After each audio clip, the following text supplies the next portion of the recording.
What is up, YouTube? This is your boy, 2A Syndicate. I would say T Mash from 2A Syndicate, doing another rendition of 2A Tuesdays live talk. We got a good one for you today, guys, with situational awareness. We're going to talk a little bit about that. But before we get going, man, I usually will show a clip. But before I start showing any clips, man, I want to let you guys know a little bit about something that happened. So I went to the Bears game this last Sunday, and don't give me you know, no heartaches about the Bears game because I already know that Chicago Firearms, what's up? I already know that I'm from Illinois, so the Bears are already getting some flack. So I went to the Bears game on Sunday with my boy Mike from Denver, and we actually enjoyed ourselves. Except for the Bears, they had me leaving, they had me feeling sick, but when I kick off the situational awareness, man, let me explain to you guys what happened. So we parked off of um, Clark in a parking garage, and um, I had taken my ticket down because I was going to pay for my ticket first. Went to the game. After the game, we come back up the elevators. We're in the elevators. Get back up to the sixth floor, and I see my hazards going off. Now I'm like wondering with my hazards going off, like, hey, like, did somebody bump my car? Did something happen or whatever? And I got tinted windows, so it's really hard to see inside. So um, my boy went around to the passenger side. So I said, "You see anything over there, like any broken glass?" No, he's like nothing. So hazard's still going on. I opened the door up, and when I opened the door up, the first thing I'm looking at is somebody looking at me sitting in my driver's seat. I kid you not, this happened on Sunday. So somebody's sitting in my driver's seat on Sunday after we went to the parking garage in my car. So the first thing is that first off we went to a Bears game, so you can't carry when you're going inside any kind of stadium or anything like that. So not being able to carry going in there, guess what my firearm was? It was in my car. It was locked in my glove box, but it was in the car. But at the end of the day, the first thing I looked at was him to see if he actually got it, because at some point he got into my car. So I looked at him and I'm like, dude, what are you doing in my car? He's like, this is your car. I'm like, of course, it's my car. And he's like, I'm sorry, man. I just wanted to sit down and I just wanted to have a smoke. It's been in here for a while. I'm like, dude, it hasn't been in here that long. I was just at the Bears game. What are you doing at? What are you doing in my car? So he got up. He put his hands up. He said, man, I'm sorry. I didn't take nothing. You could go check for yourself and all that. So I'm on alarm. I'm looking him up and down because the first thing that I want to know is if he's got my firearm, right? So I'm looking him up and down. He don't have the firearm, and he takes off running, but he dropped something out of his pocket, or it must have fell out of his lap, and it was a phony key fob. So he picks it up, comes back, picks it up, then takes off running again. And at that point, he's gone. So what we did is search the car, man. But the guy didn't take anything out of the car. My firearm was still there, but he was literally sitting down for real, having a smoke inside my automobile. So when we first kicked this off and we talking about situational awareness, there's some things, man, are just a surprise, man, because that was a huge surprise to me that I couldn't, um, see in my car because it was in the parking garage, and then plus my door was locked because he had got inside. So when I went and hit my key fob to open the door and he was sitting in there, man, it could have went all the way backwards, man. But everything worked out all right, man. I'm glad nothing really happened from that. It was a learning lesson of whether I get a safe for inside my car to travel if I'm not going, if I'm not going to be able to take it in where I'm going at, and then just lock it up that way.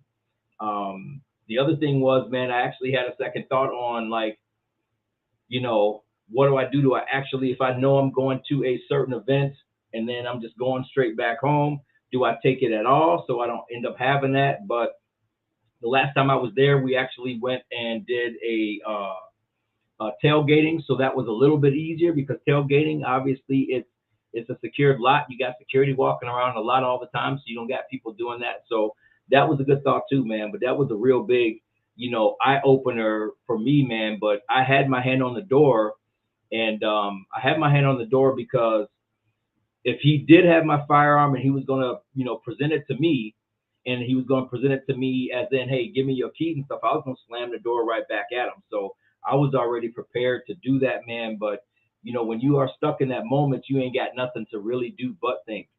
But man, to go ahead and kick it off, I'm going to show what's going on, Armel, 2Alpha Life.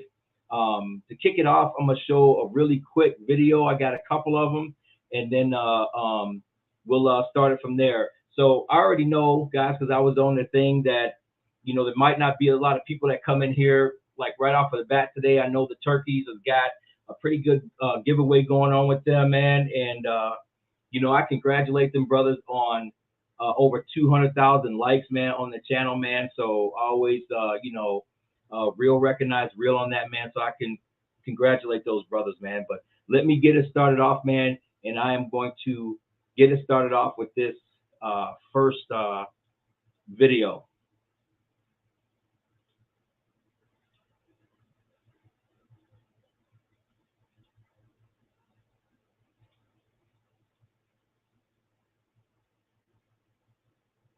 Here in a minute. I can tell you this, there were customers here when it happened, and the video is stunning. Keep your eye on the white van at the top of the screen. As a man walks out to that red car at the pump, all the doors burst open. One armed man jumps on his roof. Three others with rifles and handguns chase the man inside this Sunoco in Germantown. From another angle, you could see the gunman pointing inside at customers and even walk in briefly before heading back outside and stealing that car. It looks like something I just want to finish what he's going to movie say. because of the guy jumping out the top of the car. It's very surreal. Even if you're really careful with your surroundings, you're not really going to be prepared. I showed the video. So getting back to that, man, and what she said, even if you do have some situational awareness about that, you may not be prepared for that situation. So, I mean, you guys, saw that as well. Like they was on there, they were obviously some stick up kids. They wanted to get there. They wanted to get that, that guy's car, and nothing was going to stop them from getting that car, man, period. Like, that's what they wanted to do. That's what they was going to get. And I don't know how prepared you could be for a situation like that. But, at the end of the day, that's what you are looking at dealing with sometimes when you are on that. So it's, as far as I'm concerned, man, when it comes to situational awareness like that, you can be prepared, you can look, but you got to really be focused, man, especially when you go into gas stations at night. That's one thing I don't do. I don't go to the bank either at night, because that's the same kind of stuff, man, that works when you're going to the gas station or the bank after dark. You're gonna be looking, man. I'm always looking for, if there's a huge, van in front of me, parked in front of me, and it's got some people in it. I'm looking at heads. I'm seeing what's moving on the inside. There was not really too much that, he could do on, on that situation, but really like get out of the situation, man. Because if he would have tried to pull and say he carried, man, he was way outnumbered and way outgunned. So I dropped that link, man, if anybody wants to come in and comment about that as well, with the situational awareness.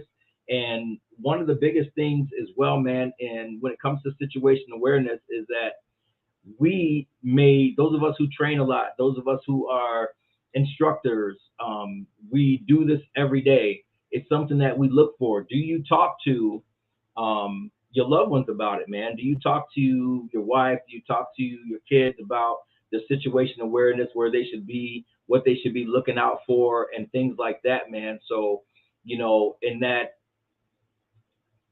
with that being said, man, it's like you want to make sure that when your wife leaves the house, when your kids leave the house, I got two older kids and two younger kids, but my younger kids are just about to get their license. When they're leaving the house, they're knowing what to look for, man. They're not always on their phone. They're not always looking down, doing something else, man, and being aware of their surroundings, because, you know, at the end of the day, you want everybody to come home safe, man. There's another one that I have as well, and the other one that I have as well is the one that is actually from a bank, and this is happening a lot lately in almost everybody's area. Out here in the city, it's happening. It's happening all over the place. So let's take a look at this.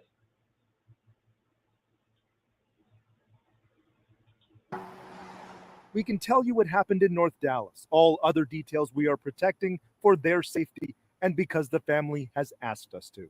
The video shows as soon as Mark backs into a driveway, this SUV stops in front, blocking the road. Mark is in the car with his older stepson. I said, call your mother right away. Tell her, go hide in the house. I'm calling the police. 3 men run out, all carrying guns. One also carrying a sweatshirt trying to hide his identity. They pull on the door handles, tap the windows, then try to bust through them. This is where they took the butt of the gun and kept pounding it. Give it up, give it up. Dallas police confirms to us in a police report Mark had been followed from a bank.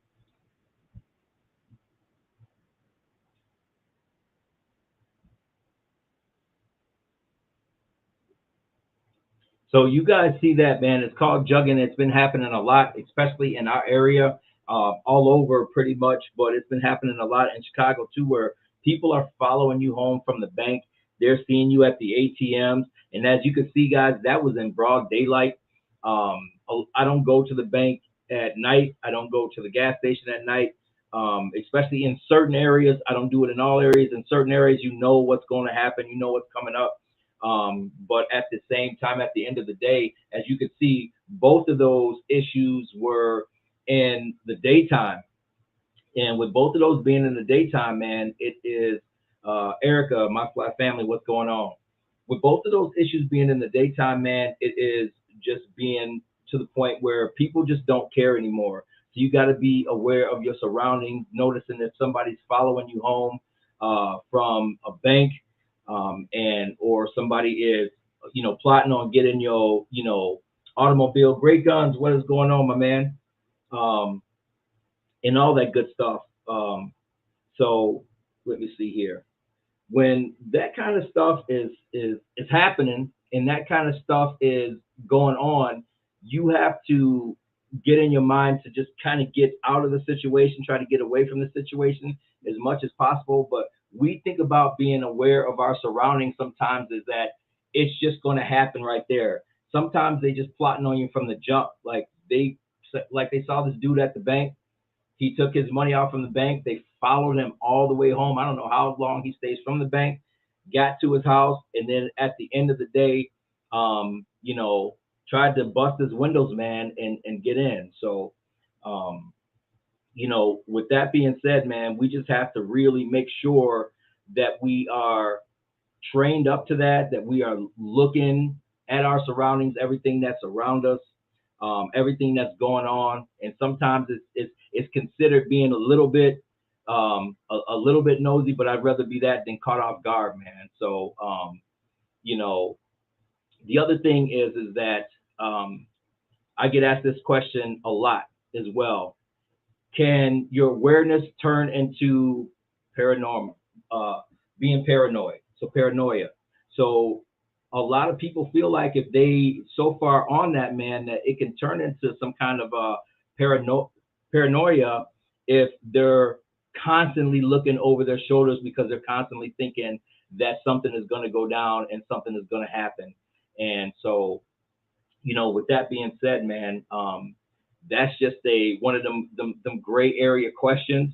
You can overdo it. I have put the link down, man, if anybody wants to hop in the chat and kind of give, you know, something that may happen in their situations and had to have some issues. I know one time I was on my Fly Family's channel and they had some issues with a situational awareness thing too.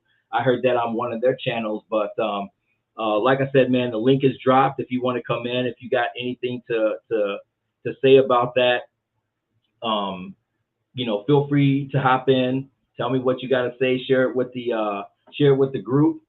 or just give your opinion on the situational awareness issues that are out there. Because, guys, as much as I might say this, as much as you may hear other people say this, it is still happening every day. It is happening a lot.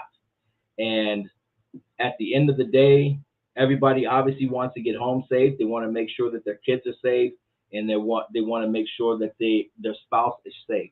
So, with that being said, it's just almost like people say this, and then you get out, and then you're texting and you're talking. You may be at the gas station, got your phone up, and all that. There's a time and a place for that, man. Especially when I'm driving and I'm doing something, man. I got it automatically set up to text the person back and let them know that that I can't receive their calls right now. I might be on the road, and I'm not going to answer it. So hold on, I'm getting blown up, man, on my phone. I should be getting blown up on this, but they're blowing me up on the phone.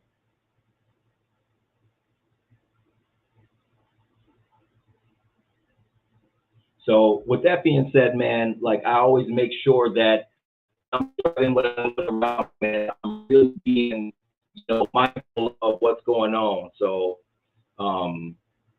I agree with what you say, Chicago Firearms, because I would rather somebody be saying I'm paranoid versus anything else, man, because I always got to make sure, man, that I'm on it, man, that I'm doing my thing, man, that I'm taking care of me and make sure that I go home. So I'm going to be looking around and doing that as well. And the same with you, Erica. Like, there's been a lot of times, man, where I've had to change my routine. And, it's funny that you say that, Erica, because I've noticed that a lot of times when these things happen, they happen more to women than men, as far as being trailed, being followed home, being followed this place or that. So at this point, man, women really need to make sure, because they're seeing a lot of the elderly and a lot of the women right now are always, they've been leading lately in the media and as far as robberies, because guys or girls, whoever's doing, what they're doing is considering them as, that weak person that they can get a hold of, man. And that's why I'm really a big advocate on, women and gun safety and knowing their surroundings and all that. And you absolutely right, man. Everyone nowadays should be paranoid, because it's just too much going on, man, out there, and it's just happening more and more, and it's happening more and more every day. I'm seeing a new story every day. I'm seeing something that is going on every time I turn on the news, or how somebody got followed home, how somebody is gotten robbed or carjacked and things like that, man. So we just have to make sure that we are not only living that life, but we're teaching that life. You don't have to be some kind of a big time instructor or anything like that, man, to be teaching that to your friends and family, man, on how to be situational aware, of your surroundings. And with that being said, I'll tell you a story that happened. I used to work at TJ Maxx. When I worked at TJ Maxx, they had a camera system. I used to always go in, and I was a manager there. I was a leader of operations there. So I had got a phone call from security. They had called me in the back, and we were watching this guy on camera. He was standing probably not even a foot and a half from a lady who was looking at purses. And at the end of the day, he was fondling himself, man. What's up, Quincy? I'm going to drop this link for you. He was fondling himself, man, while she was looking at some purses. And she had no clue, what was going on with that, man. And it's just crazy that we watched this happen for quite some time, man, before anything had happened, man. It's just it's nuts how somebody can obviously or honestly let that happen and not even notice it was happening. And sometimes people get tunnel vision to the point where things are going on around them, man, and they are totally clueless, totally oblivious of everything that has happened or that is going on around them. So after a while, man, to finish the story, we came out of the room, we found him, we got the drop on him, and at that point, man, after we got the drop on him, he knew we was on to him, and he took off running. Oh, what's going on? Can you hear me? I guess not. I can't hear you, my man. I can't hear you. So go ahead and fix that. If you got to drop back out, you can drop out and come back in, man. But I cannot hear you, my brother.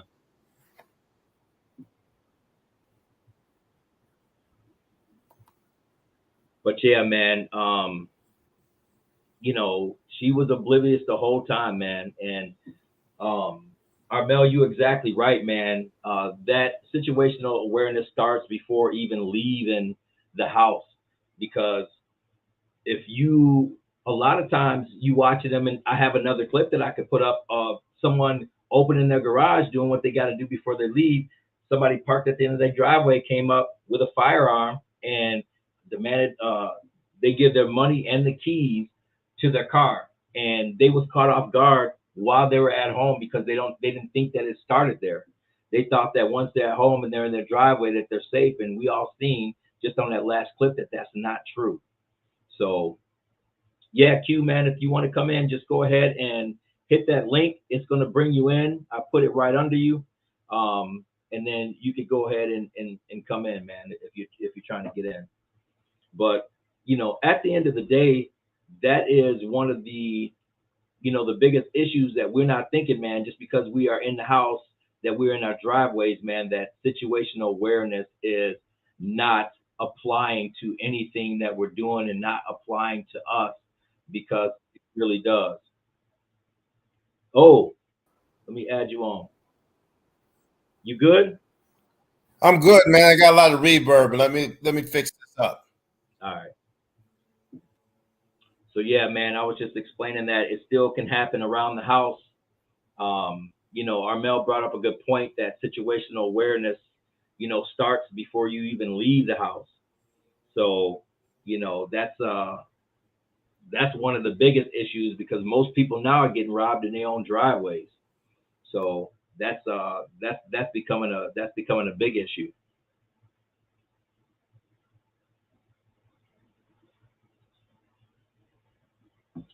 So if you guys are wondering, I usually have my boys on here, the range rats, man. Everybody's been working hard. I get it, man.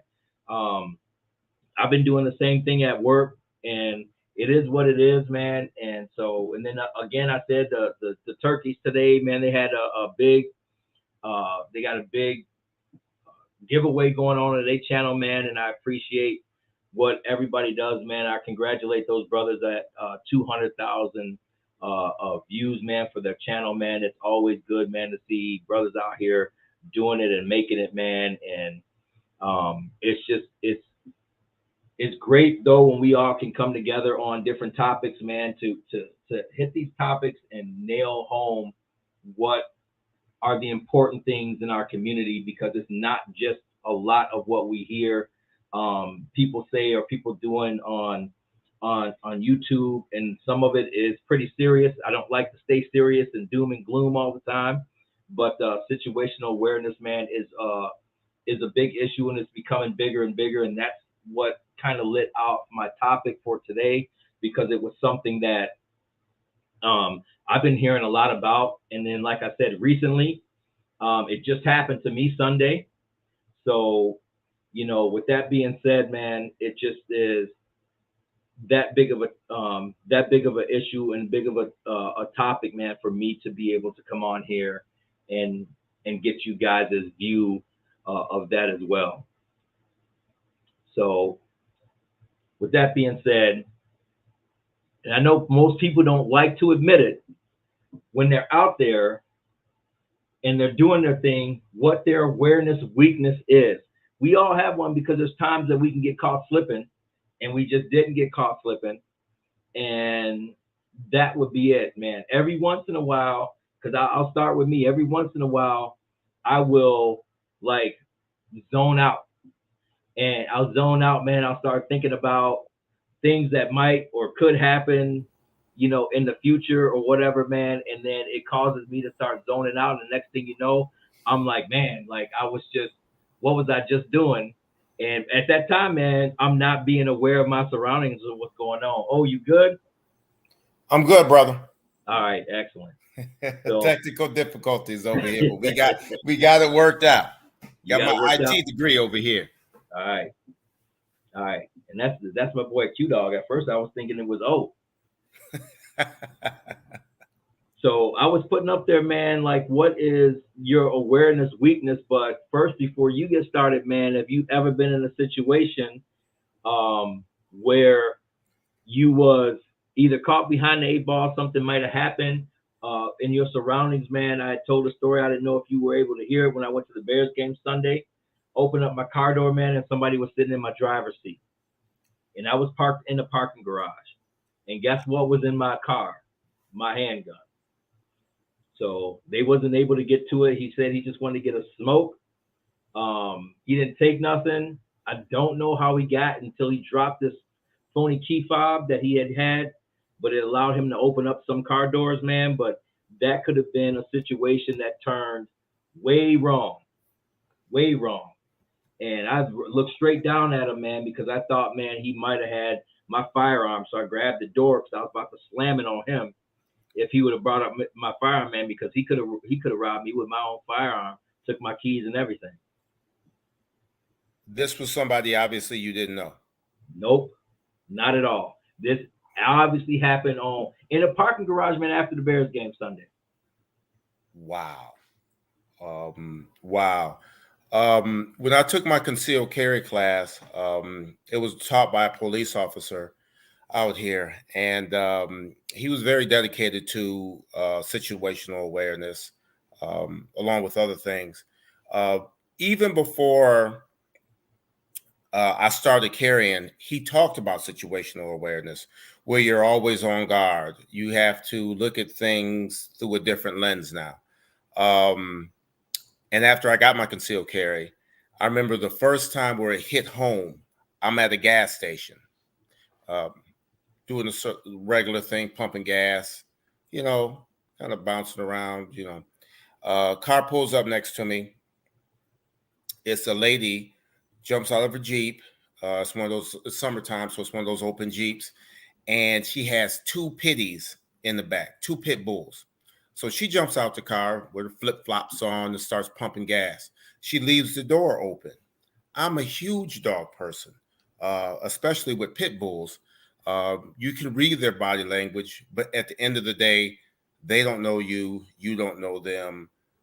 So I was on guard. I was like, look, for one, I probably pull out the blade. And I don't want nobody to crush me. I'm a huge dog lover. But for 2, that could be the end of you. So that right there set in motion something for me where I was able now to look at things differently. I look at people differently. When I'm in the store, I actually glance down to see if somebody's actually printing or not, because over in the summertime, you see it all the time. You see these guys wearing tactical shorts and flip-flops, and they're printing like yesterday's business. When I'm driving, I'll notice that somebody has a 6-hour sticker in the back of their truck. And that's just telling, and criminals are smart. Criminals are smarter than what we give them credit for. Yeah.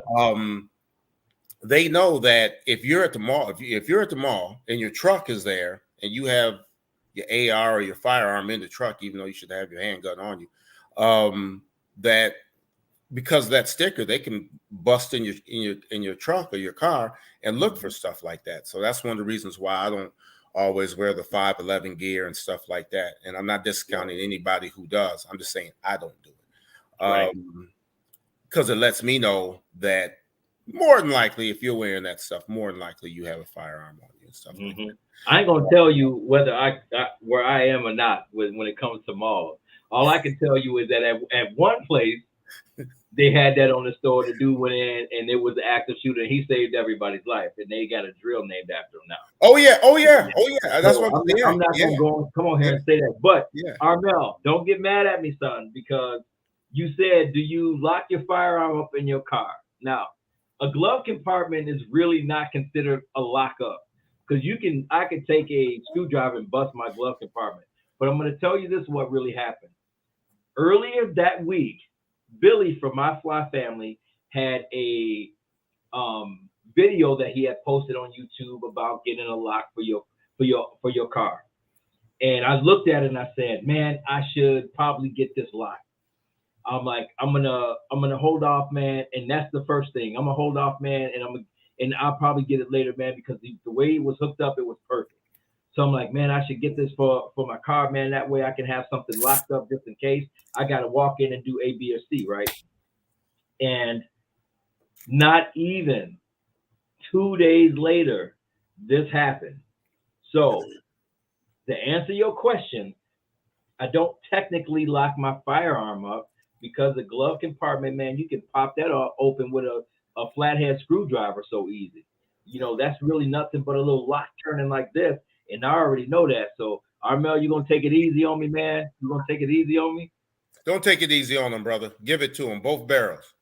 Man, I'm trying to clean up and trying to win. Hey, I'm gonna try, man. I'm gonna try. Nah, you know what happened, man? I'm trying to on one. I'm trying to watch this live and clean up before my wife hit me with something. Yep. Yep. I know how it Yo, goes. my wife deadly with shoes, man. She throws shoes. She old school. There it is. Yeah, man, but technically, Armel, man, I don't have a lock. And like I said, I had just saw it on Billy's channel. He was like, check this lock out, buy it, lock in your firearm. Like glove compartments, man, I can bust into it. I really don't consider a glove compartment a lock compartment because I can bust a glove compartment with a screwdriver, my own. But I don't technically have anything to lock my firearms up in my car, man, which I do have to purchase. What happened is when we got into firearms a couple of years back, there was always an upsell. So you go in the store because they don't make no markup on no daggone firearms. It's not that much space in it. Right. So they always upsell. The latest upsell is training classes and stuff. But back then, the upsell was your gun security. So you purchased every time you purchase a handgun, they would sell you one of these things. Yeah. So they'll sell you one of these things. The cool thing about this, when my wife goes to the car, it has the handbag. So it has a handbag thing. Mm-hmm. So she goes in the car and you take the handbag carry stupid thing.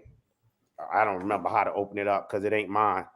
But it has a chain as it's locked, it's wrapped around the car seat, the metal iron in the car seat. So I don't know how this thing works. I mean, I don't know how, because she changes her own code. But you take this off and just you slide the same plot, but this goes in, right? The lock goes in, so she can lock it up and go. And just like when something's not unattended, it takes 2 small firearms. It's not nothing serious. Mm-hmm. So whatever she carrying, it's usually something else in here any motherfucking way. Right. So but they're in the house. They're in the house, but that's how she just rolls. I think I know it, but I don't. It take me too long to get to it. do you lock yours up? Me on a everyday basis, I go to. I generally work between secure environments, and there's no firearms allowed. Right. Okay. Government facilities, stuff like that, and I move back and forth around. So I was going to mention that. Yeah. So I don't stop on the way home. I don't stop on the way home. I just ride all the way home. Get home. After I'm home, I'm usually up. I'm usually throw the belt on or whatever, and that's it. But the thing about that is, and I put up earlier in the forecast, and it's kind of like the weather forecast. Mm-hmm. Like I know my routine. I know where I'm going every single day. I know when I'm getting gas. I know where I'm going to get gas. I'm not getting gas anywhere in DC. I'm not stopping. Mm-hmm. That's situational awareness right there. It's like the weather. Just look. Where am I going today?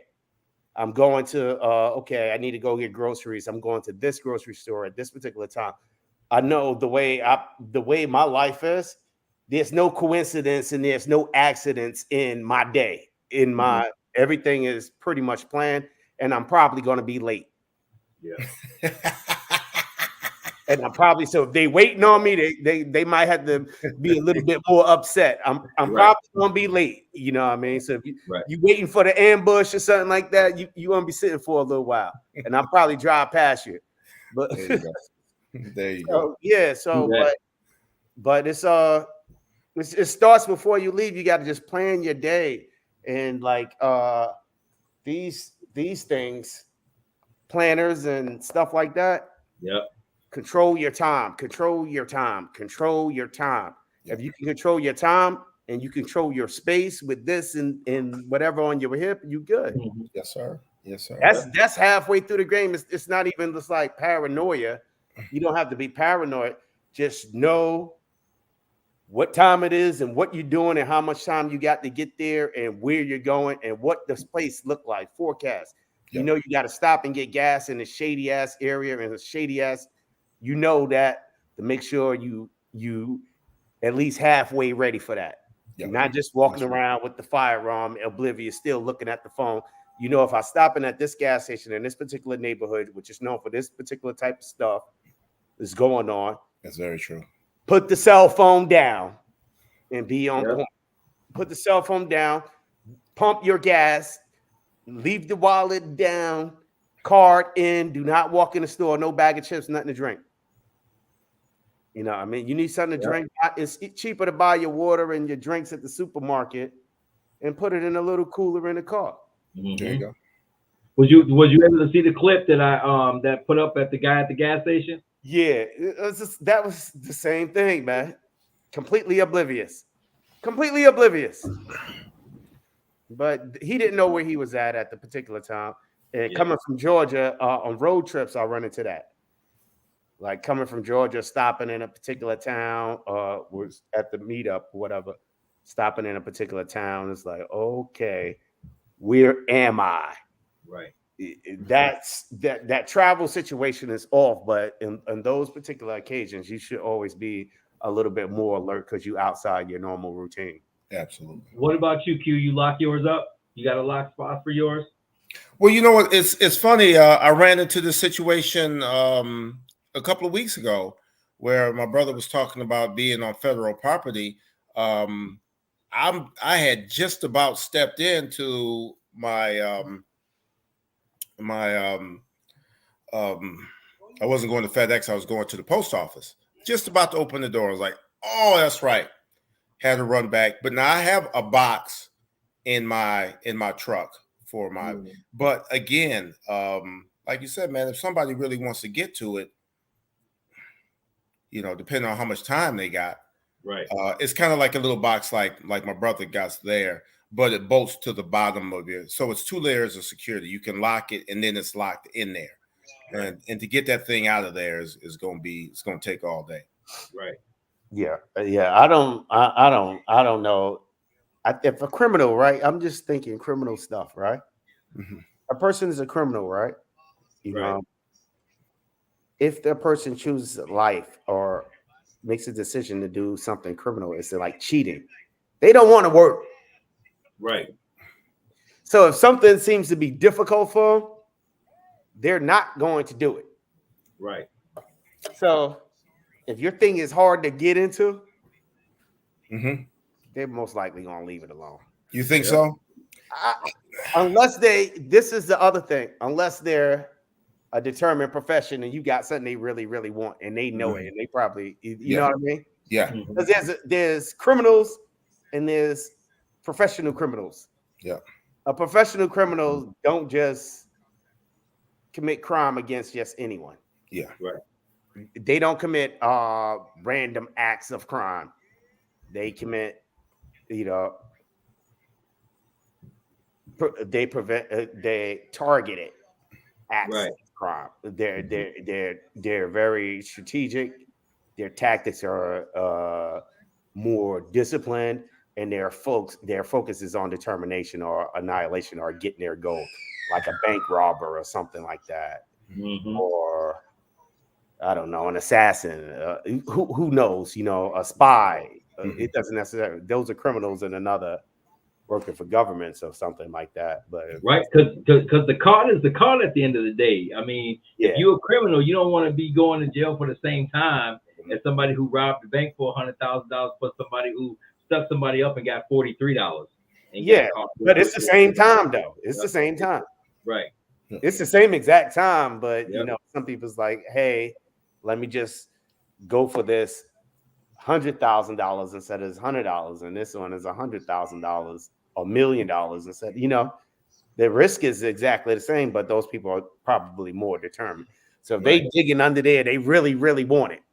Right. Just the average comment. I'm just thinking, but I'm my brother. I spoke to my brother earlier today, and he made me rethink this. But he was saying about some home invasions where he lived. He lived out in New Jersey on the Jersey Shore. Jace. Yeah, he lives out in the Jersey Shore. It's like really no crime. They make TV shows about like where he lives at. Right. So it's really nothing out there. He's like, yeah, you know what, man? He said, yo, I gotta get my shit up because XYZ, these guys out here in Jersey are doing some home invasions. I was like, what are you talking about? Burglary? He said, home invasions is when they come in your house. That's the difference between burglaries and home invasions. A home invasion is when they come in your house while you're there. And I was like, wow. I was like, for real? Out where you live?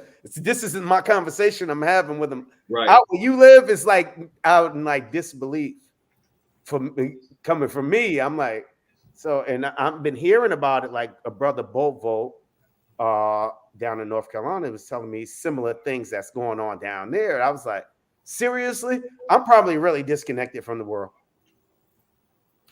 And what's weird is, man, I can do this because one of my boys too, man, he stays out in the upper class area in Rochester, up in Minnesota. But at the end of the day, what it's starting to boil down to is, like you said when you first came on, they don't want to work. They figuring out now that they can go to this neighborhood, and take what they want instead of working. And now it's starting to be no respect. Now it ain't like just brothers robbing brothers in the hood no more. Now they venturing out and they doing what they doing on the outside, and then they can come back. So it's been an issue with that as well, going out to where he at, where people are doing both home invasions and burglaries. Like they just breaking in the house with the ring systems, with whatever camera system you got, they still coming in anyway. Yeah. I'm oblivious to that. Like, okay, coming in the house while somebody's there, it's like that. I've heard of it, but it's usually something underneath the surface. They're coming to get something. Yeah.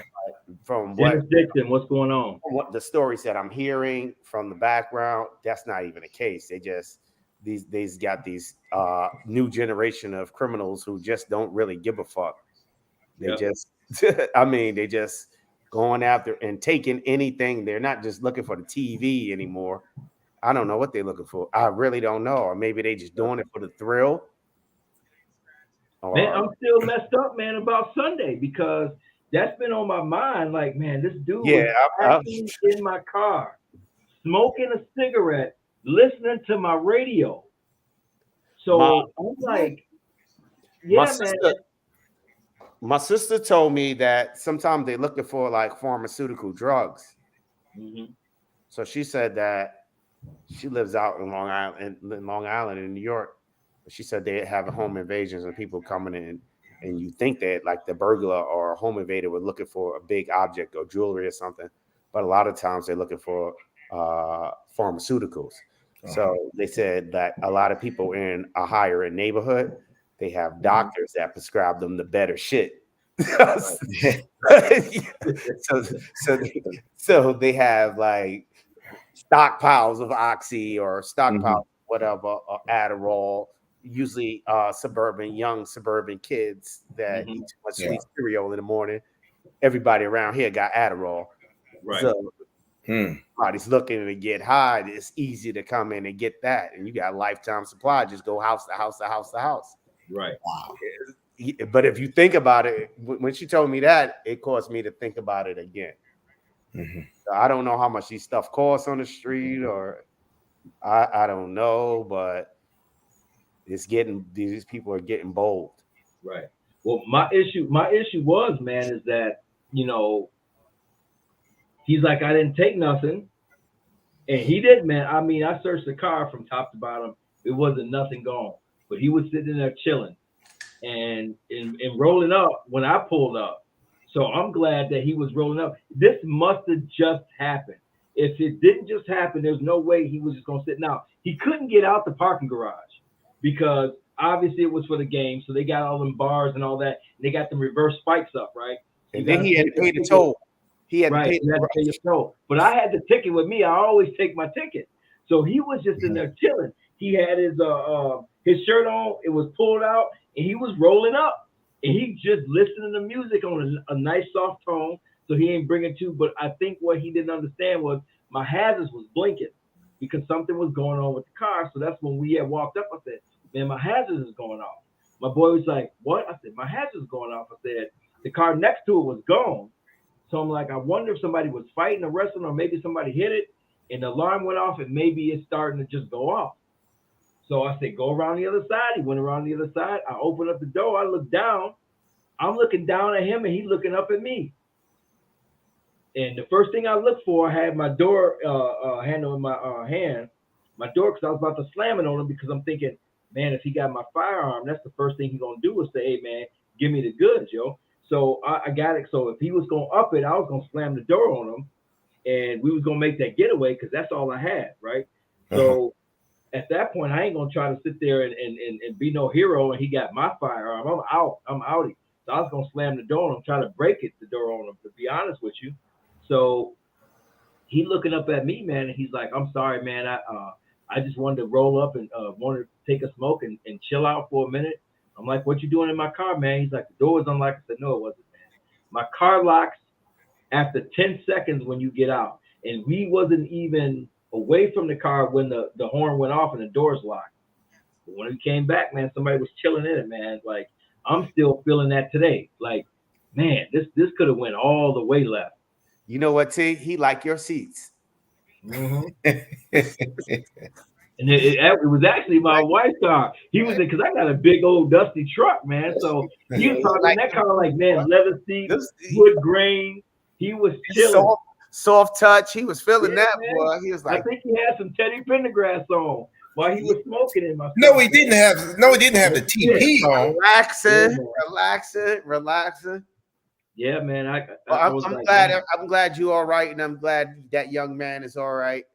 And he must have been really desperate to want to roll up, man. But God, dog, can you wait till the game over? You get back to your house, or right. I thought it was legal out there in Illinois. And that's what I'm saying. But he didn't look like he had a place to stay. You know what I'm saying? He looked like he was homeless, man, and he wanted to crash somewhere, man. He was pretty dirty, man. I searched the car to make sure that he didn't put one of those like you know how everybody's putting those little eye things on the trackers. Car. The trackers. Yeah. So I'm searching to make sure he didn't put no tracker on my car, but at the same time, it's like, you know, you come on my property, it's a little bit different story, man, than you sit up in the parking garage, man. But he seemed all right, man. I didn't want to, get it and up it on him after he, walked off and all that, man. So I checked my car. It was all good, man. I'm just glad that, man, that was a blessed situation. Howard J is the luckiest person in the world. He just won again on the turkey chat. Did he really? Yeah. Like, huh? Why does dude just go to daggone channel to channel and win every daggone thing? Man. I'm like, watch me be the winner since I'm on here, man. That, yeah. They like, you ain't got to go in, but it will be Howard J, man. Yeah. Howard J. Yeah, it's all good. That dude. I'm glad you're all right, man. That dude, oh my God. I'm glad he all right too. Because that shit man. All types of different ways, And the I didn't feel like I need to get back at him or nothing like that, man. I said, he didn't leave no bed bugs. Nope. No bed bugs. No. Bed bugs don't like leather seats, man. And he apologized. Right. I'm sorry, man. Had his hands up. I'm sorry, man. I just wanted to, whatever. Mm, So hey. there you go. So, do you guys talk to your loved ones, man, about situational awareness? Because one of the things I said, man, is that you ain't got to be no major firearms instructor to be talking to people about their situational awareness and stuff like that, man. I catch myself having to talk to my sister about that stuff, man, because she constantly on her phone, man. Wow. To answer that question, yes. I just had a conversation with my mom, of all people, about this. She's getting older. She's usually living by herself. And it's not like she's scared or anything. Everybody in the neighborhood looks out. But we always talk about that. What if? Right. What if? Papa, what's up? Yeah. What if something happens? What's Now up? she knows I'm a firearms instructor, and she was telling my neighbors that I was in town to teach a class and stuff like that. And the neighbors now want me to come teach the class. So now I got 3 people. When I go back to Pure, Michigan, I got to show them. I got to give them the whole lesson. I was like, look, Mom, when I'm in teaching mode, I'm in teaching mode. You, my mom, but you're going to be a student for once. So, but to answer your question, yes, tell her to look out for everything when she's out. Yo, that's Quincy B, Red Arrow. What's going on? I'm gonna drop that link down again, fellas, if you want to come in. I got a question for you, Armel, and you both, Q. Do you guys think that situational awareness can be taught, or is it more of a skill? Absolutely, it can be taught. Absolutely. Cannot? Absolutely. Now, the instincts that come with it, that's something that's acquired from experience, right? And hopefully everybody don't get to have that much experience in this shit. But it's a skill set that can be taught. Like I said at the beginning of live, is the main thing about it, and they teach you in school, some of the first shit that they teach you in school. First thing they teach you is be at a certain place at a certain time, right? Then you have the programs, your little schedule, bell rings.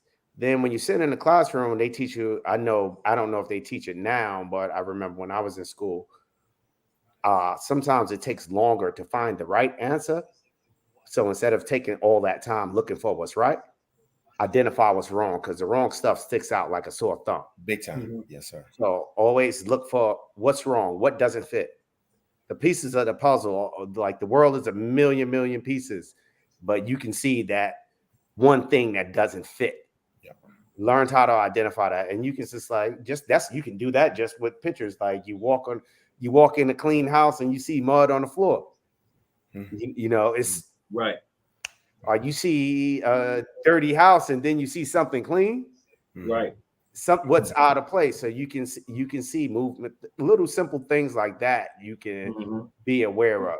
So you go into a store, you see that the guy in the store is looking down, and then you see somebody outside looking down, and then you see somebody just standing there and not buying nothing. This is all right. What's out of place?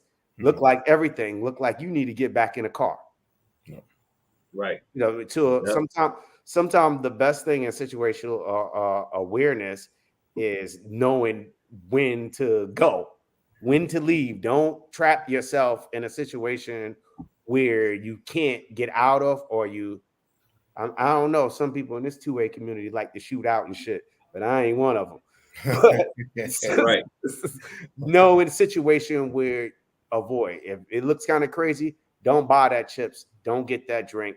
Get in the car and leave. If it's shady like that, I'm not even going in. I'm going to the next, and don't let your gas get that low. That's right. Don't let your gas get that low. Don't let. Hey, I learned that from my dad in the early age, man. If he got in my car and my stuff was like straight on low, man, he would go off. Don't let your gas. He would say it's bad for your engine first off to let your gas. He's like, because all that dirt from your tank starts to go up in the engine when you fill it up. That's how my dad was. So I'm always at that, man. I still got to get on my wife about it, man, because man, she be letting that gas run low, man. That's seriously situational awareness, and that has nothing to do with the place or anybody in it or Nothing. That's controlling your time and controlling your environment. You know you're going to fill this gas up on this day, buy your house where you know it's pretty safe, where XYZ. Or honey, let's ride and go get some gas.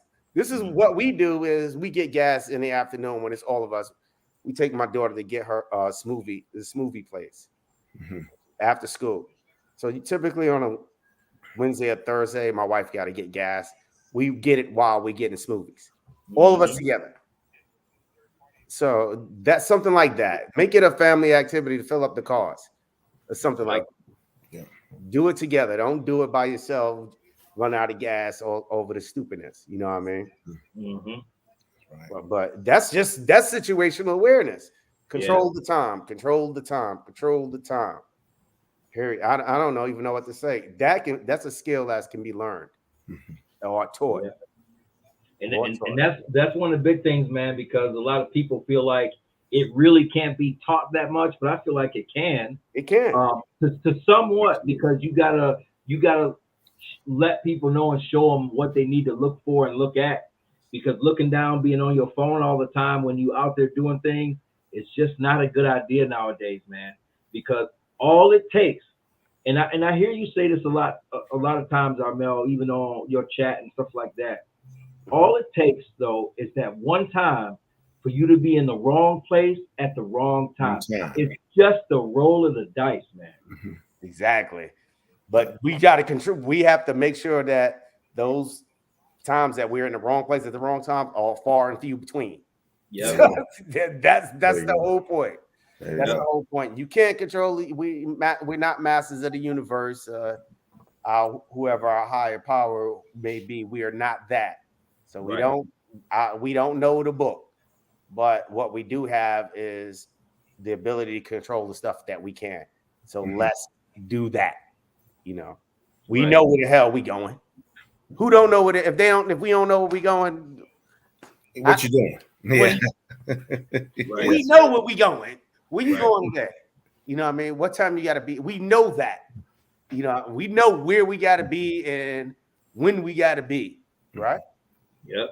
Being that we know that, take care of that. Control that. You know what I mean?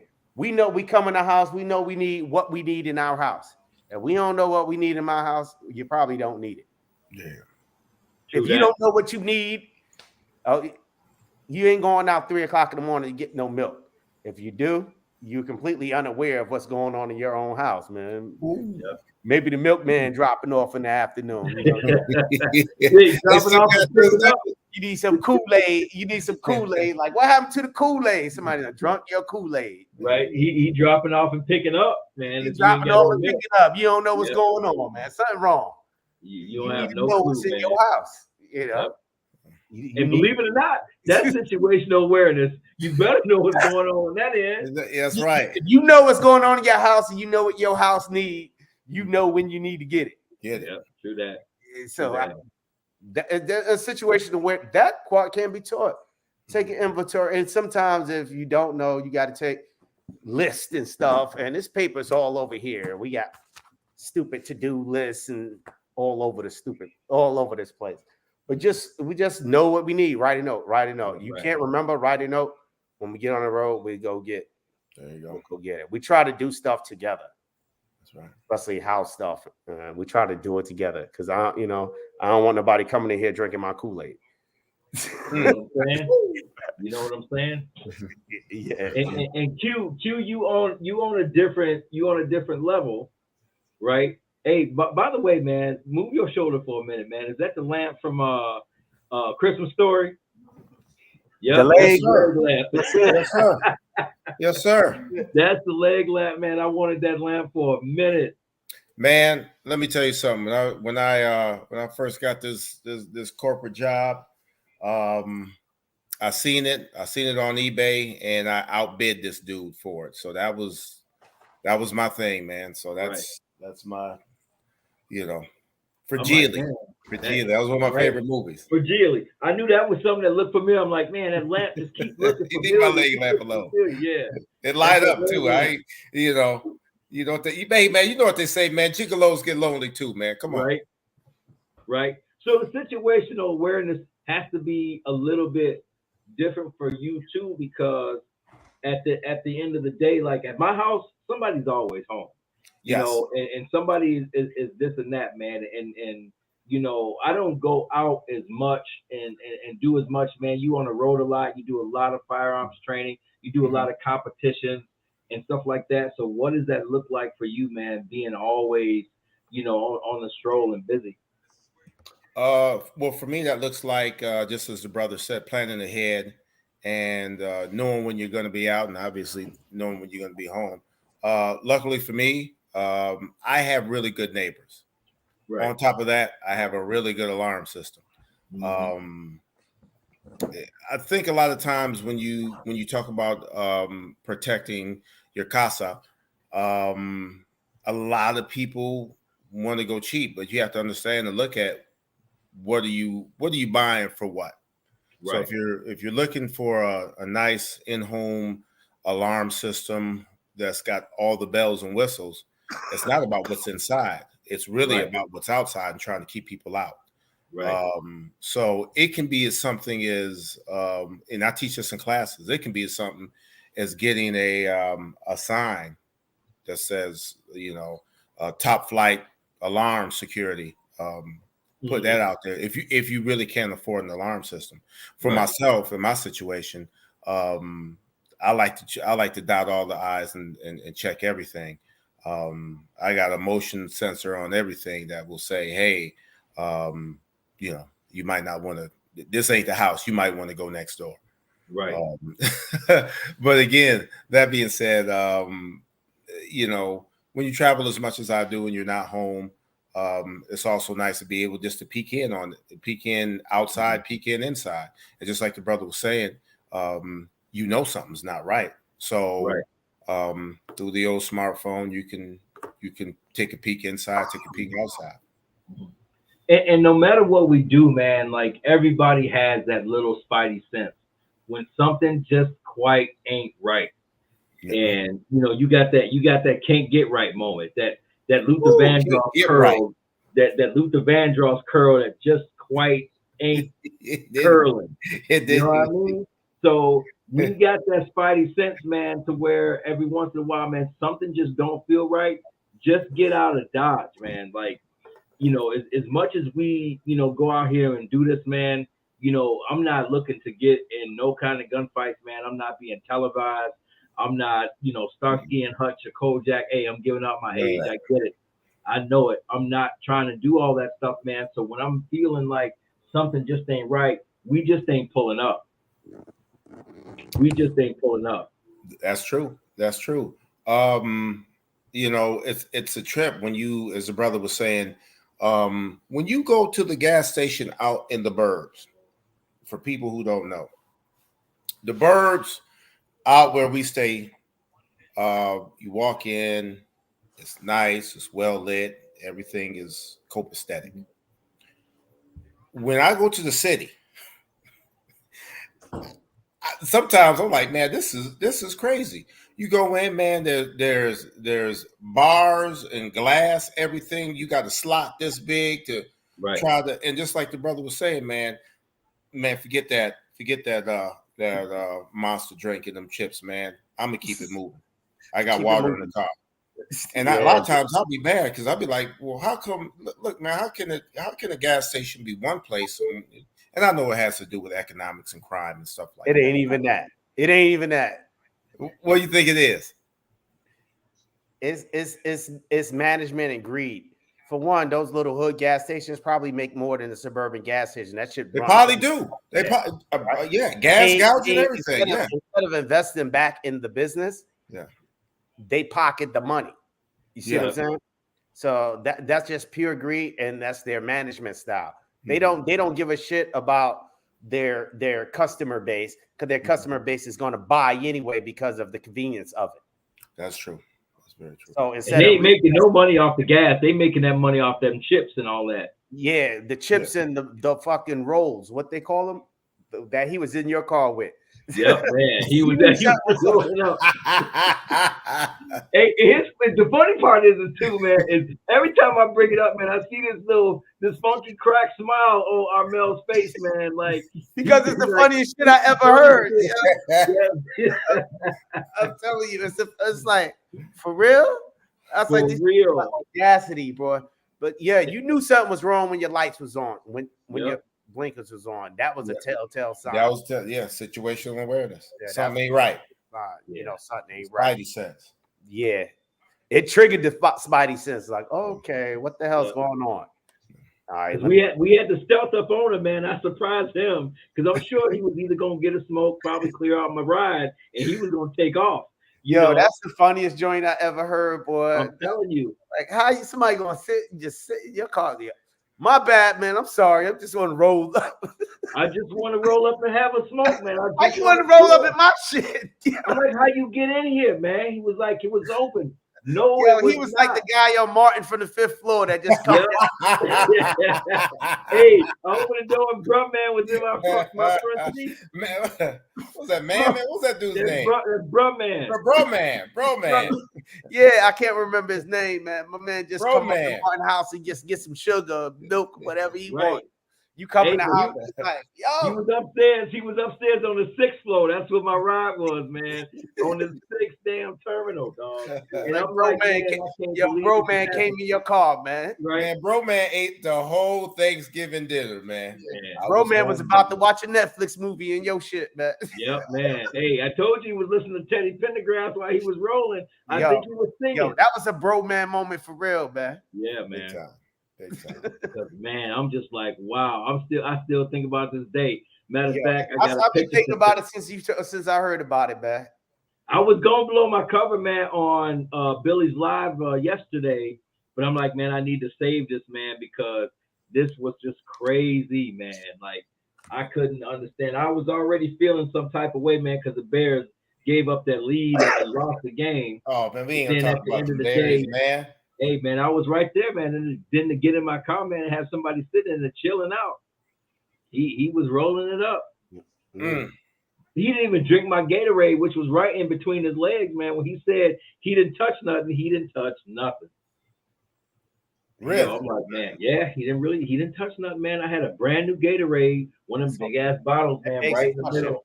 Yeah, man. Is there such thing as an honest crook? I don't know. I don't know, man, but he's the first. No, he was into something a little bit more than Gatorade, brother. He wanted to hit what he wanted to hit, and I think it was a convenience of my car, man. He wanted to get a hit of something. It may have been for real. He was going to take the shit out of your car after he relaxed himself. Yep. After he smoked and he chilled, he was going to go through your shit. Yep. Before he left, he was going to take it. And I was like, man, I was going to have a firearm loose on the streets. You know, the whole thing, man. That's probably the biggest thing that bothers me. Like, you take the car, you get everything that come with it. Ain't nothing I can do about that. Mm-hmm. But, you know, you start rummaging through the car and then taking stuff out there, man. Pop the glove box, man. He was already in it. So, you know, obviously he knew about it. He could have, you know, hit the button or whatever, man, and been able to get my firearm out, man. I'm just glad, man, everything worked out, man. It's good to laugh about it now. Mm-hmm. Yeah. Bro, man, from the 5th floor. Mm-hmm. So, T, I know it's your show, but I'm going to ask you a question. Go. How does this change your outlook for the future now? What are you going to do differently? I'm going to be more like Armel said, man, if I'm going straight to the Bears game, because I do that. I go to Bears game, I go to Sox or whatever. I'm going straight there. I already got my gas. Like, I was full, so I didn't need to stop off at the gas station. I wasn't planning on having no drinks downtown. If I'm going to have a drink, I like to drink at home. You know what I mean? I like to drink, have my cigar, chill out at my crib, watch TV. I got my own office. I do what I want to. I'm comfortable here. I don't need to be showing off nowhere else, right? So the difference is that now I have actually questioned whether, if I know I'm going there, why take it anyway? I get it, man. I'm going straight there. I know where I'm going through. I'm pretty much on the highway the whole way there. Get off, you drive down Lakefront, you go to the Bears game, you pull in the garage, you there, period. All right. Now, do you need your firearm in the car with you there or whatever? Because you know you can't take it in because it's security. Right. So you basically like me going to work. Yep. So I don't really need it when I'm doing it, man, because basically my ride is You might babysitting the need it firearm. because it might be one of them Las Vegas type things, you know what I mean? But that's some shit that I don't care how much, you know, with incidents like that, I don't care how much, you know, awareness you have, you know what I mean, situational awareness you have, because like I ain't talking about the supermarket thing in Buffalo, but I'm talking about the Las Vegas crazy sniper. Oh yeah. Gaddafi. What could those people at that concert really? They didn't even know where the bullets were coming from. They didn't know. Yeah, it was minutes into it before they even really knew. Yeah, he didn't. They didn't even see him or nothing. There was nothing to be seen. Yeah, and an incident like the Bears game or a public space like that, you know, a public event like that, I don't think even if you got a firearm, is not too much you can do. No. I mean, I literally was stuck, man, and if you was to get your firearm, they might you wrong complexion. They might think you the apprehensive to something. That's what's up. That's the other side of it. You know what I mean? Mm. That's the other side about being the thing at the mall. They, you know, he went back in. That young man went back in and did his thing. And the conversation I was having with my wife was, you know, what would I do? I said, if I got you to the car, I had to really think about that shit. Yeah. I was pull off because she said, why would you pull off? I was like, maybe if I was to go back in, you know, suited and booted and ready to go and, you know, do the right thing, because I know the police may have not been there on time and I'm kind of right there. When they got there, I would probably look like the perpetrator. Yeah. And that's another risk that I would have to. That's another thing that I have to think about before I or John Wayne hero and shit. Yeah. No matter no matter what we do, if we even try to step in and be, you know, Mr. Save a hero, you know, we gonna be considered the perpetrator first and foremost. There ain't no doubt in my mind about that. Yeah. So I have to be careful about that. If I'm secure in my situation. I'm secure, you know, I know that young man in Indiana, he secured his girlfriend or whatever. Excellent best thing to do. Yeah. Get the people you love out of the situation. He was clear himself. Then he made a conscious decision to go be the man to fuck up. And I respect that. You know what I mean? Yeah. That Las Vegas thing, there was nothing. They didn't even know where he was shooting from. They didn't know. They had no clue. They didn't. That would have been the scariest thing, man, not knowing where they flying from, man, and they just flying and taking people out. Yeah, that was a whole different scenario, and that can happen. And I try to limit my public spaces, you know, but I can't do that all the time. You can't limit your public spaces like that. That really can't, man. And you know, at the end of the day, you know, I'm always watching out and not trying to go somewhere. Like, I don't carry to be the hero. I carry to protect me and my family, the bottom line. And if I can get out the situation, that's the first thing that I'm doing is I'm looking for the exit. I'm looking to get out. I'm looking to get out of harm's way. And that's just the way it's going to be. So do you teach that way? In the class that I do have of the Don't Be a Victim class, the Don't Be a Victim class is to not be in that situation. You always have to get out of the situation. That's got to be one of your furthest things. Now, it's their choice. So you really can't teach to that way. It's going to be the choice that they make. Like, some people want to be the vigilante. Armel, they want to go in. They want to save the day. They want to do this. Now, there's a good chance they may lose their life trying to do that. You know what I mean? But at the end of the day, I teach it's your choice. But let me tell you, and this is one of the things that I had talked to Cabo about. Most people don't talk about the after effects. No one does. Everybody talks about the crime and what the action that they did in the crime, but nobody talks about the after effects. And guess what? If you don't lose your life during that actual crime or you saving people's lives, a lot of times, man, if you're not in the wrong, or if you're not in the right, or you're not in the wrong, you end up losing your life, man. Most people lose their jobs, going through court and all that stuff like that. And we from Illinois, man, so things are rough out here. Woo! First thing that's gonna happen, Armel, you probably gonna lose your job out here, no matter where you work, if you get into any type of altercation like that. That's the first thing, and now you got to go to court. I gotta go to court. I don't. They have that insurance. That's all I can say. Mhm. Yep. Yeah, I think. You know, I don't. Yeah. You know. Fortunately, I don't. Fortunately, I'm not there. I don't have. I don't have those things like that. But you know. Yeah. Damn, I feel that pain. Oh man, you don't know, man. You don't know the half of it. They about to drop another bomb on us, man. Yep. Yeah. So we had an issue out here. Speaking of what the question that you asked, Armel, they had an issue out here where a guy was robbing a Dunkin' Donuts. Mm-hmm. He had the firearm up to the lady behind the cash register, and she was emptying out the register. Now, sitting in the seat with his head down was an actual concealed carry holder, and he decided to get up and take matters into his own hands and take the bad guy out. Right? He's going to defuse the situation. He's going to take the bad guy out. Now, he had some choices, man. His choices could have been, if he had that firearm up at the cash register's head that long, and he wasn't going to shoot, he would have already done something. She was just emptying the register. He didn't do that. She could have filled that bag, whatever was in the register, and he was up and out. Everybody gone. Guess what? He got his money. Call the police. Let them deal with that. Nobody got killed. Nobody hurt. But he wanted to be the vigilante, so he took matters into his own hands, and he shot the perp. Right? He shot the bad guy, and the bad guy ended up dying. And he ended up going to court for, I mean, and it wasn't like no cut and dry, like, hey, he saved a life, he did this and that.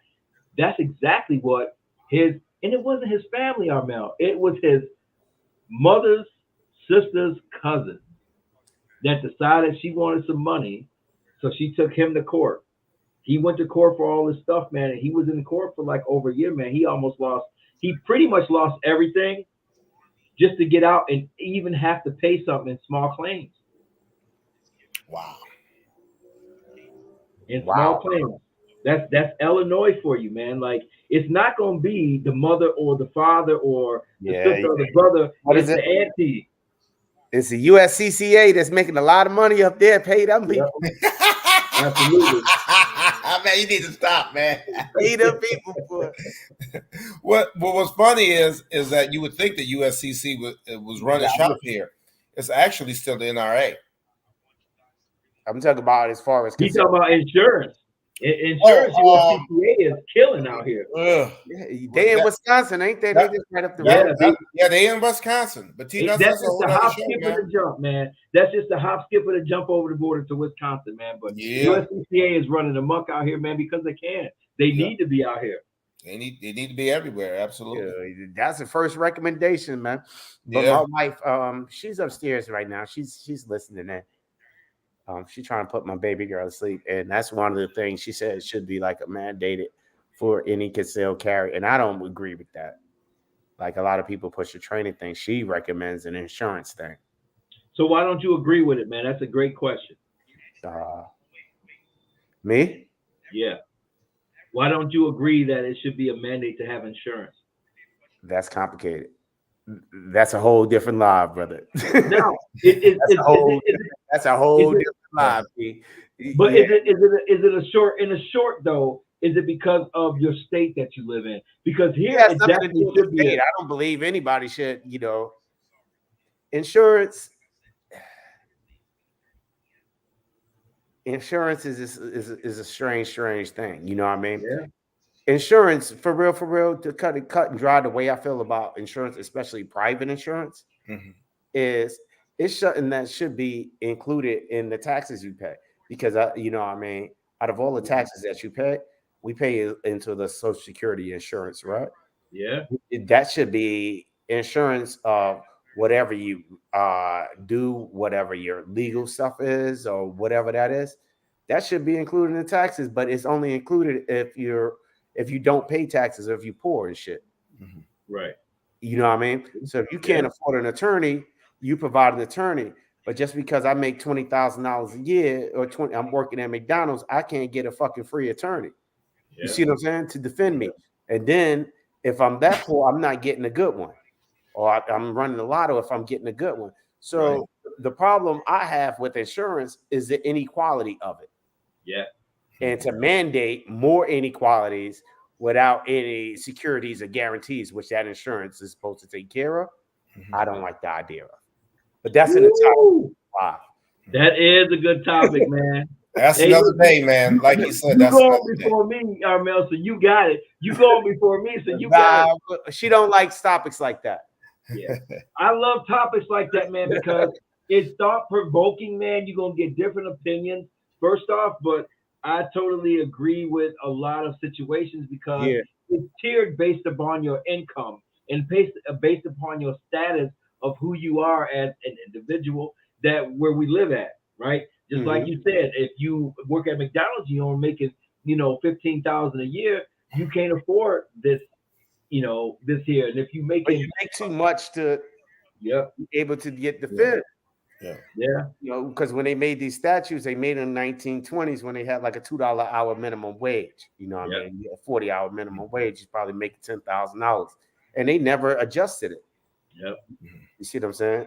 So it's just a strange situation. And if you really, really rich, like over this, a couple of 10 million, what I call rich is like over a $10 million bracket that you got it with, which you can pay your way out of these situations.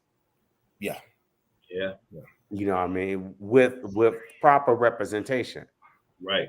Oh yeah, you gonna have both civil as far as the lawsuit side, both civil and in the criminal side. Through that. So the mandated insurance that she talking about, that's something else.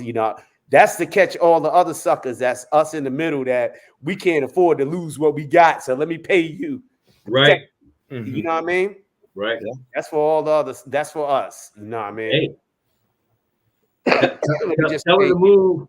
Tell her to move to Illinois, man, and y'all can get your USCCA, y'all new USCCA. We call it 2 Alpha Life Insurance, man. Y'all make it killing. Nah. We ain't doing that, man. I ain't going. She can't take the cold, man. She can't take the cold. I can barely take it, man. Yeah, I was up there. I was up there for 3 years. I was an instructor up at Great Lakes back in the days. Set up there for 3 years. It was nice. It didn't bother me that much.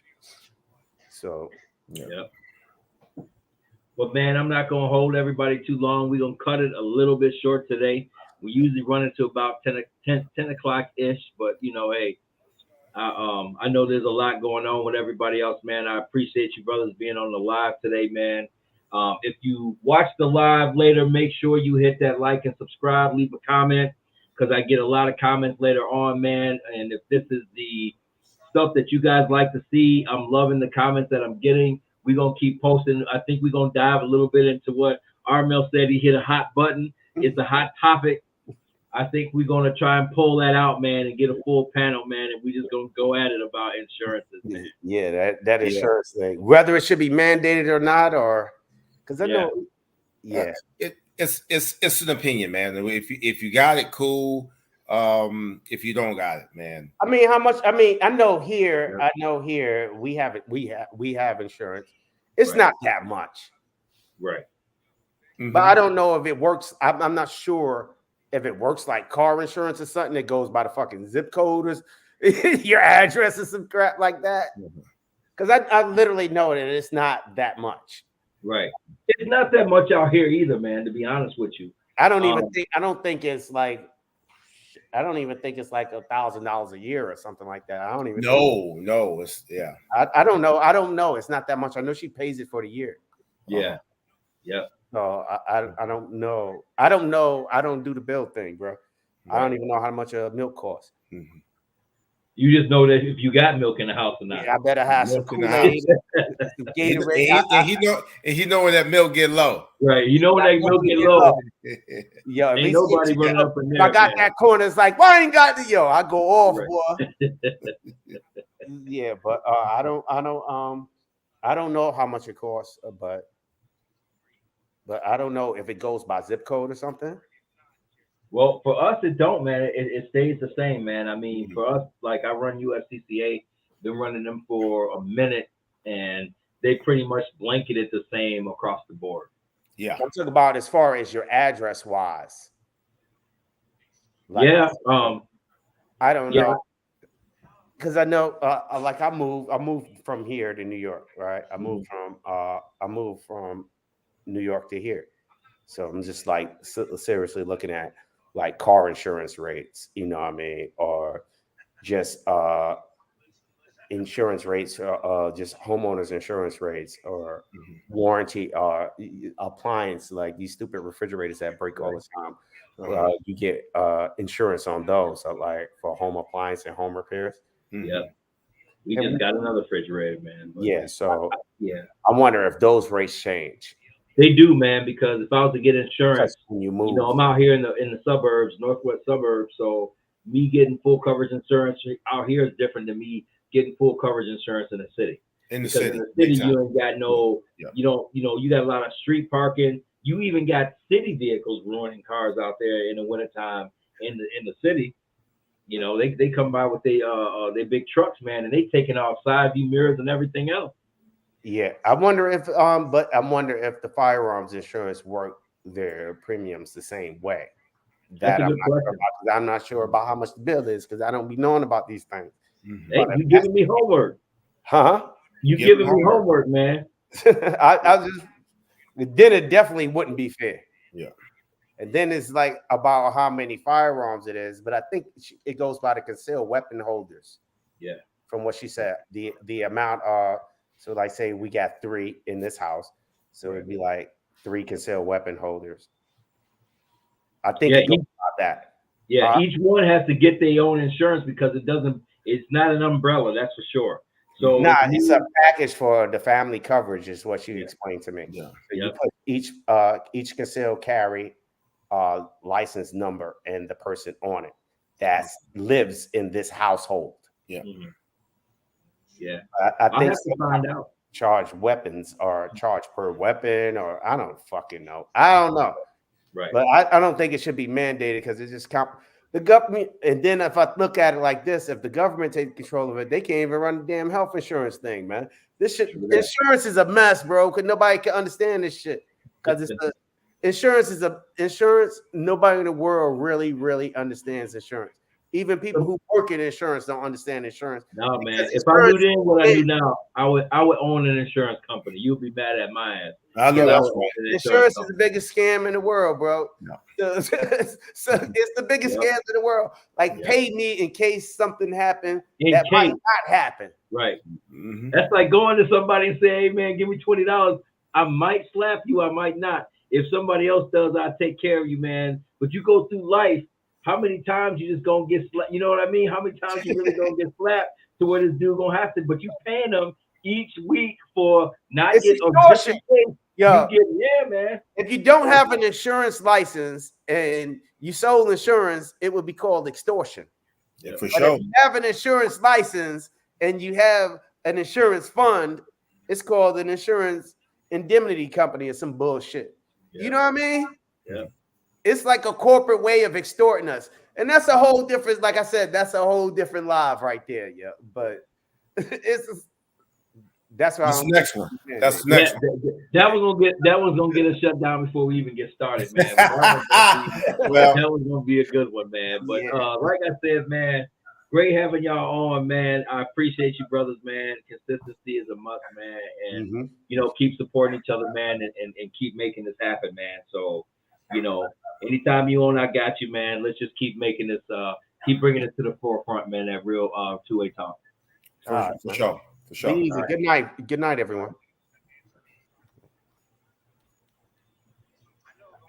Good night.